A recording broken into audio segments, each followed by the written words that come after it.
بسم اللہ الرحمن الرحیم۔ ربی اشرح لی صدری ویسر لی امری واحلل عقدۃ من لسانی یفقہوا قولی۔ رب زدنی علما۔ قرآن پاک کا پڑھنا ہر مسلمان پر فرض ہے۔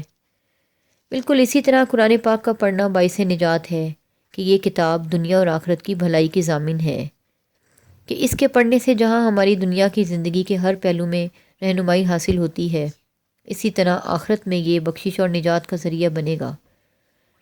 قرآن پاک میں اللہ تعالیٰ پہلی امتوں، پہلے لوگوں کے واقعات بتاتے ہیں کہ انسان ان واقعات سے عبرت حاصل کر سکے، انسان ان واقعات سے عبرت حاصل کرے، نہ کہ عبرت بنے۔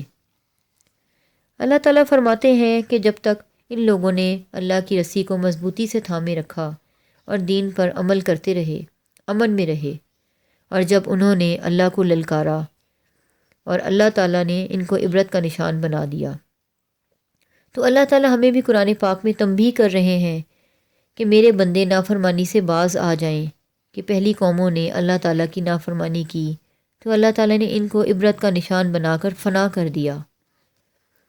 اسی طرح قوم نوح علیہ السلام نے 950 سال تبلیغ کی، تو ان کی قوم کی عمریں کتنی طویل ہوں گی۔ ان کی قوم میں لوگوں کی عمریں کافی لمبی تھیں۔ ان کی قوم نے ان کو للکارا کہ روز ہمیں آپ اللہ کے عذاب سے ڈراتے رہتے ہیں، وہ عذاب ہمیں نظر تو نہیں آتا، وہ عذاب لا کر دکھائیں۔ پھر اللہ تعالیٰ نے اس قوم پر پانی کا عذاب بھیج دیا۔ کوئی پہاڑ پر چڑھا، پانی پیچھا کرتے کرتے پہاڑ پر بھی چڑھ گیا اور سارے کے سارے پانی میں غرق ہو گئے۔ کہ اس قوم نے اللہ تعالیٰ کو للکارا تو اللہ تعالیٰ نے پانی کا عذاب نازل کر دیا۔ اس کے بعد قوم عاد آئی، ان کی بھی عمریں بہت لمبی، 900 سال کے قریب عمریں تھیں۔ ان کو کبھی بخار، درد، تکلیف نہیں ہوئی۔ ان کے قد بھی بہت لمبے تھے اور جاندار صحت مند جسامت تھی۔ ان میں اتنی طاقت تھی کہ ہاتھی کو سونڈ سے پکڑ کر گھما کر نیچے پھینک دیتے تھے، حتیٰ کہ کھجور کے 20 فٹ گہرے درختوں کو زمین سے اکھاڑ کر پھینک دیتے تھے، کہ بہت زیادہ طاقتور قوم تھی۔ اور اس قوم نے بھی اپنے اللہ کو للکارا۔ انہوں نے اپنے کئی رب بنائے ہوئے تھے، تو انہوں نے اپنے نبی سے کہا کہ لگتا ہے ہمارے ربوں میں سے ایک رب نے تمہارے رب کو پکڑ لیا ہے، اس کی وجہ سے ہم پر عذاب نہیں آتا، لاؤ وہ عذاب جس کا دعویٰ تم کرتے ہو۔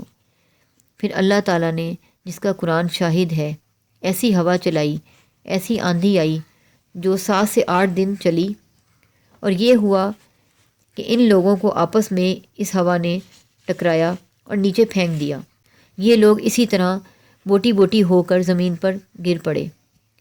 یہ لوگ اللہ کے نافرمان بندے تھے، یہ لوگ اللہ کے حکم کے خلاف چلے تو اللہ تعالیٰ نے ان کو اس طرح سزا دی۔ اس کے بعد قوم سمود آئی، یہ بھی بہت سخت جان قوم تھی۔ ان لوگوں نے درختوں کو، پہاڑوں کو کھرچ کر غار بنائی۔ یہ لوگ ان غاروں میں رہا کرتے تھے، اور انہوں نے بھی اللہ تعالیٰ کو للکارا، اور اللہ کا حکم آیا اور فرشتے نے چیخ ماری اور ان کے کلیجے پھٹ گئے۔ اس کے بعد قوم شعیب آئی، یہ تاجروں پر مشتمل قوم تھی، لیکن بد دیانت، ہیرا پھیری کرنے والے، ملاوٹ کرنے والے یہ لوگ تھے، اور اللہ تعالیٰ نے ان کو بھی عذاب کا مزہ چکھایا۔ اور ان پر ایک عذاب نہیں آیا، بلکہ اللہ تعالیٰ نے ان پر 3 عذاب بھیجے۔ فرشتے نے چیخ ماری تو اوپر سے آسمان سے آگ کی بارش ہوئی، زمین میں زلزلہ آیا تو یہ سارے کے سارے مارے گئے۔ اور اسی طرح اللہ تعالیٰ فرماتے ہیں کہ اے میرے بندو، تم جب جب میرے حکموں کے خلاف چلو گے تو میں تمہیں غرق کر دوں گا، جس طرح تم سے پہلے لوگوں کے ساتھ کیا، اور اگر تم میری مان کر چلو گے تو میں تمہیں دنیا اور آخرت دونوں جہاں میں بھلائی اور کامیابی عطا کروں گا۔